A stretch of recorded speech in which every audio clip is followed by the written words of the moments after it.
wonderful.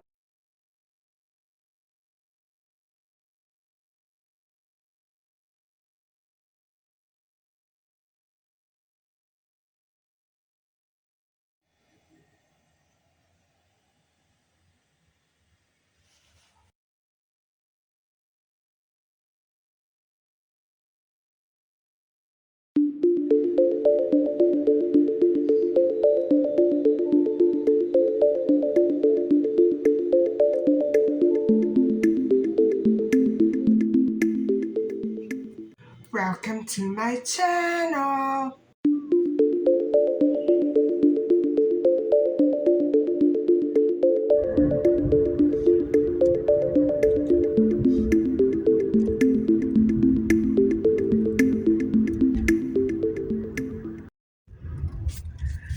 Hi everybody, how you doing?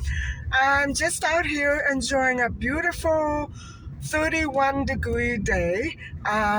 It's so warm and I'm out here cooling off because the central air condition in my building has been turned off.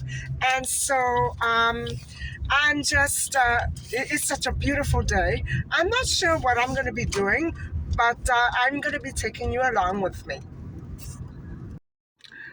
I also wanted to tell you that in case you haven't seen my pin note, I am going to be cutting back on some of my frequency. I used to visit everybody's channels every day. That was crazy. So I'm going to just cut back and visit you all about once a week. And I'll probably catch up with all of your videos during that one time and say hi to you and let you know how much I enjoyed your video. And so that's going to be my new system now. And I have to say, guys, it's really working out well because I do a little bit each day and I'm not overwhelmed, because before it was so depressing to just sit there on a beautiful sunny day and do that constantly. No more. So anyway, I'm pretty sure I'm going to try to go for a walk in a couple of hours or so. So I'm just going to play it by ear. I'm basically out so I don't roast in the condo. And yeah, that's not fun. And so anyway, guys, I'll be talking to you a little bit later on about the Amelia Earhart story and her mysterious disappearance, along with another pilot. And that will be the second part coming. And so I hope you all stick around for that and enjoy it if you can. So I'll be talking to you later. Bye-bye.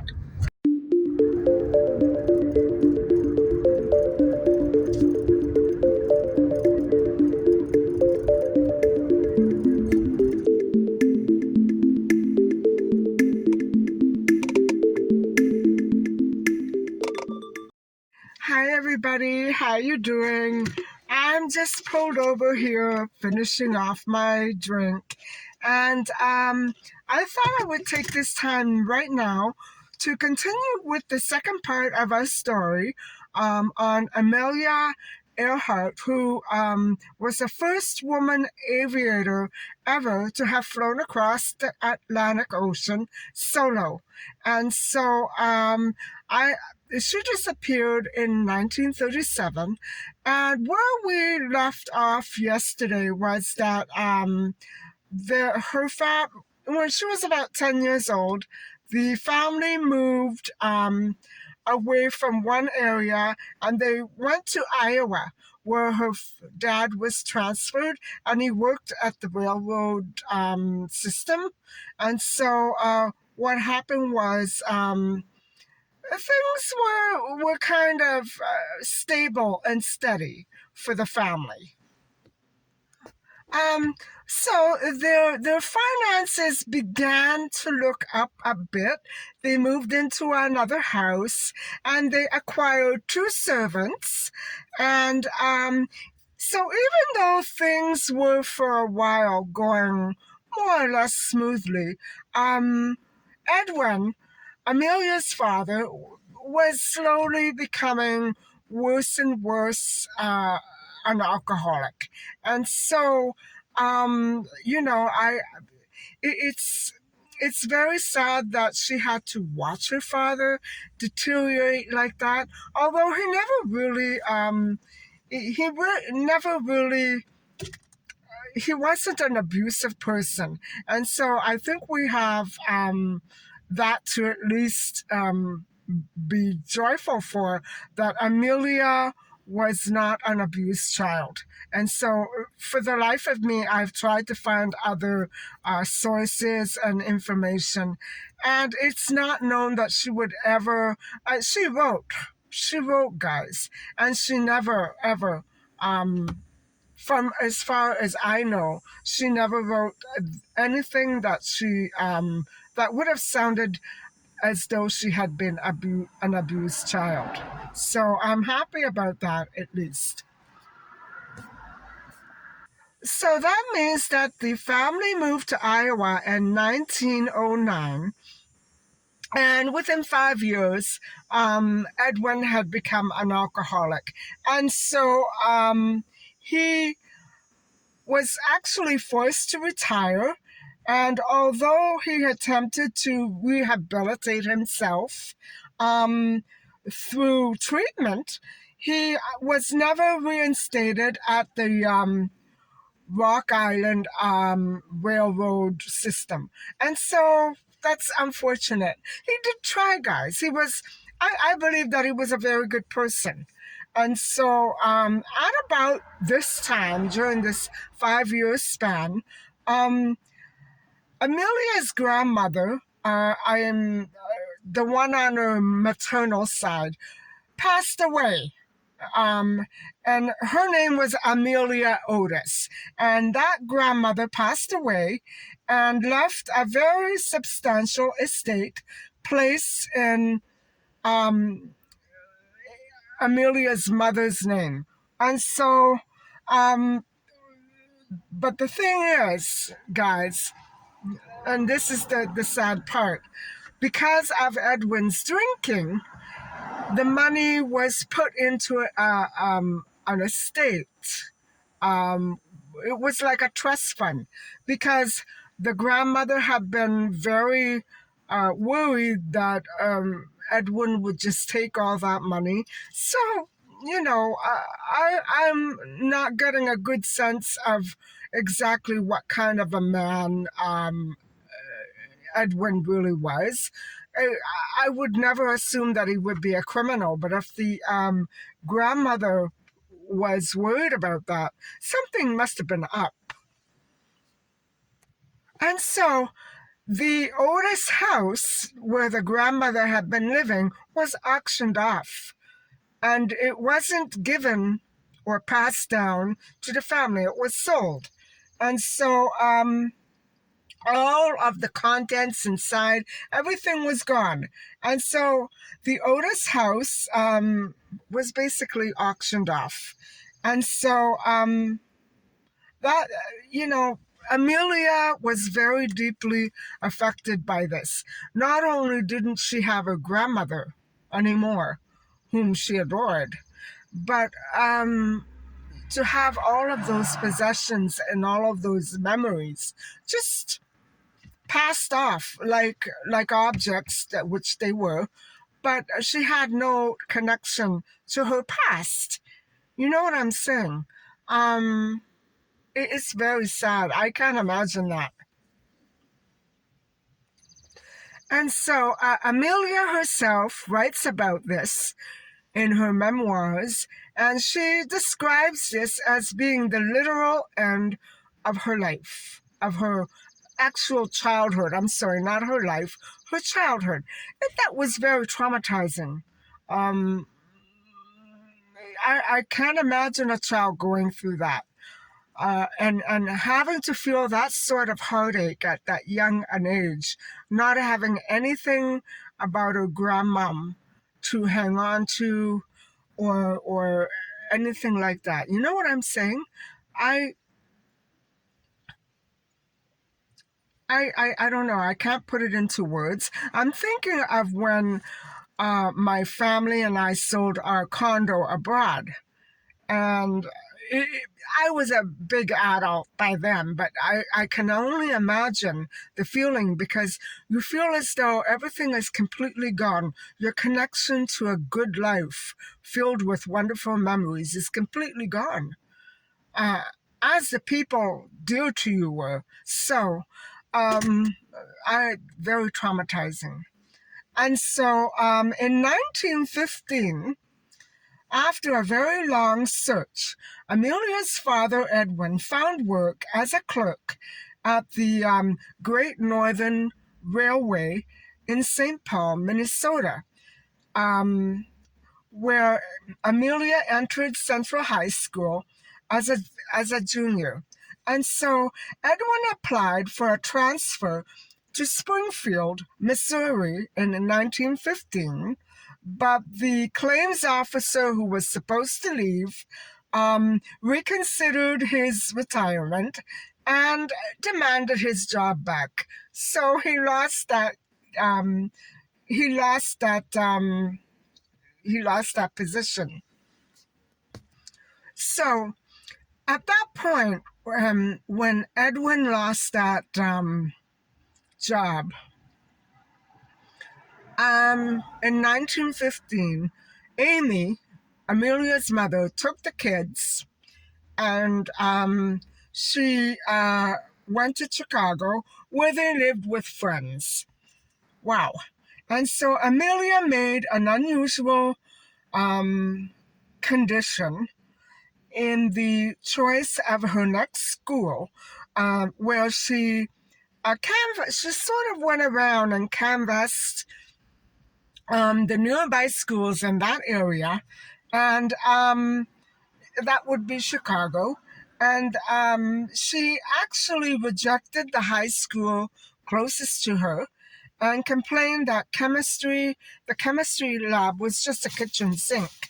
And so that was one smart girl.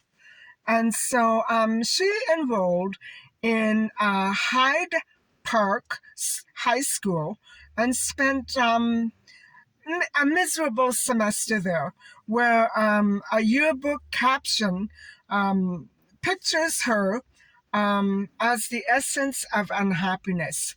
And somebody signed it as the girl in brown who walks alone.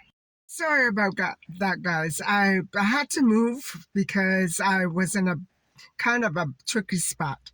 So anyway, Amelia graduated from high school in 1916 and then went on to junior college. And she went to a school in Rydell, Pennsylvania, but she didn't complete her program. She never did. So she dropped out of college, guys. So, Amelia actually entered a period in which she kind of she took her time and tried to decide what she would do next. And so in 1917, a few months later, after dropping out of junior college, she went to visit her sister in Canada. And so that would be her younger sister, Pidge. And so it was a time of World War One, guys, and it was a very tense and very troubled time for everybody. And so what happened was wounded soldiers kept returning from abroad to Canada, and that was the scenario. Even though World War One was still going on, that was essentially the scenario, especially where all those soldiers were coming home wounded. It must have been very discouraging and very not a very good case for morale either. And so what happened was, during that time, Amelia received training as a nurse's aide for Red Cross. And so I think that was a nice move, a good move, a smart move, and a very dedicated one. It shows where her heart really was. And so Amelia began work with Voluntary Aid Detachment at Spadina Military Hospital. And her duties included preparing food in the kitchen for parents with special diets, for patients with special diets, and handing out prescribed medication in the hospital's dispensaries. So that second one was a pretty important job. And so she must have been a very responsible person for them to have trusted her with that. And so from there, Amelia heard stories from all these pilots and soldiers who were returning home wounded. And she began to develop a very avid interest in aviation. Now, guys, we know that Amelia tried to build a contraption, a flying contraption, when she was just a little girl. And she ripped her dress and she hurt her lip.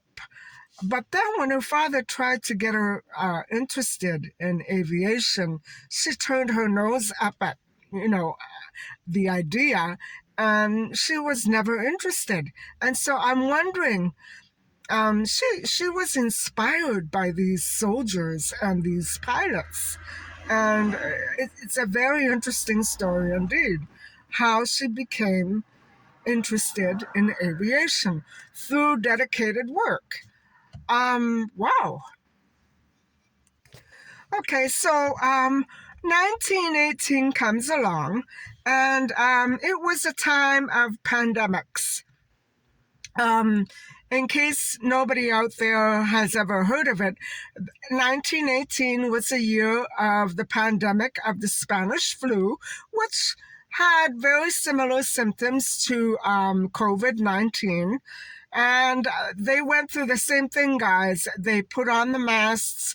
And what happened when they put on the masks was that it got worse and people died.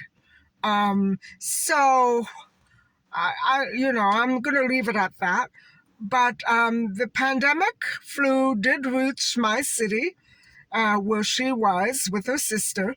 And Amelia was really involved in very arduous nursing duties, which would have made her more prone to contracting the epidemic.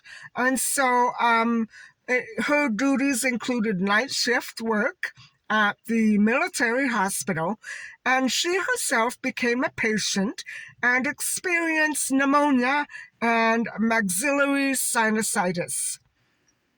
And so those are symptoms that are similar to COVID-19.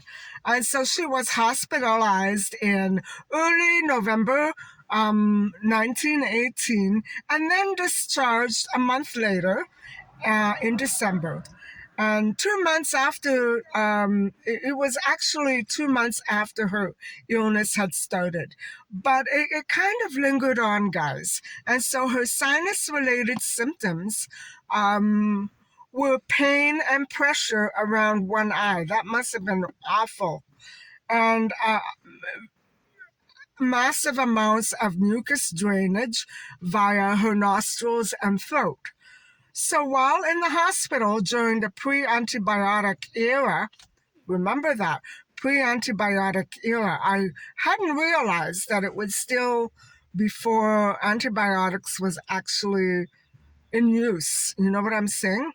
She had painful minor operations to wash out the sinus.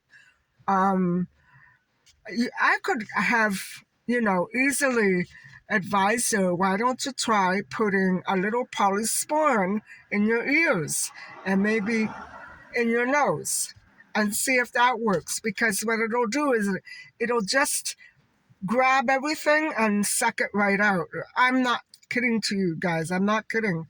I cleared 2 ears like that. I didn't know that polysporin could do that. Maybe it was the pre-polysporin age too. Anyway, These procedures, however, these surgical procedures were not successful on Amelia. And so uh, she had worse headaches, and her convalescence lasted about a year, spent at her sister's house in Northampton, Massachusetts. Okay, now we're with another sister. Wow. And so Amelia passed time reading poetry, playing the banjo, and studying mechanics. So, what a weird mix. Reading poetry and studying mechanics. She was really an awesome person. Um, and so chronic sinusitis affected Amelia's flying and her activities later on in life.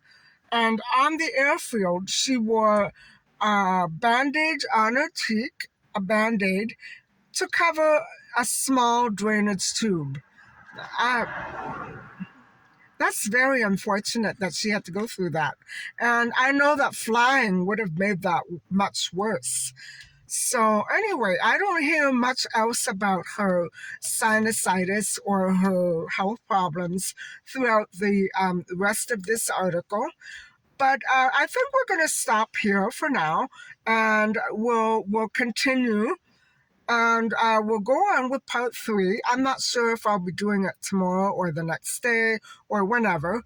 And then, guys, we have great many theories to go over regarding what might have happened after she actually did vanish. And so, but that's all coming in good time. And so I hope that you've enjoyed this portion of the of Amelia's story. And all I'm going to do now, guys, is I'm going to go and rustle up some dinner. I have to tell you, I don't cook in summer. I don't cook. Maybe I should start because I'm getting quite wow, you can hardly see me. I'm getting quite pudgy. So maybe I should start, but it's my birthday, so I'm gonna let it go for another while. Anyway, guys, if you want, I'll take you along to Walmart with me where you can watch me decide what to buy. And then it'll be home again for me. And so, okay, I'll catch up with you a little bit later. Obviously, research regarding technological unemployment is as vital today as furthering science and production of life-saving and comfort-giving devices. Among all the marvels of modern invention,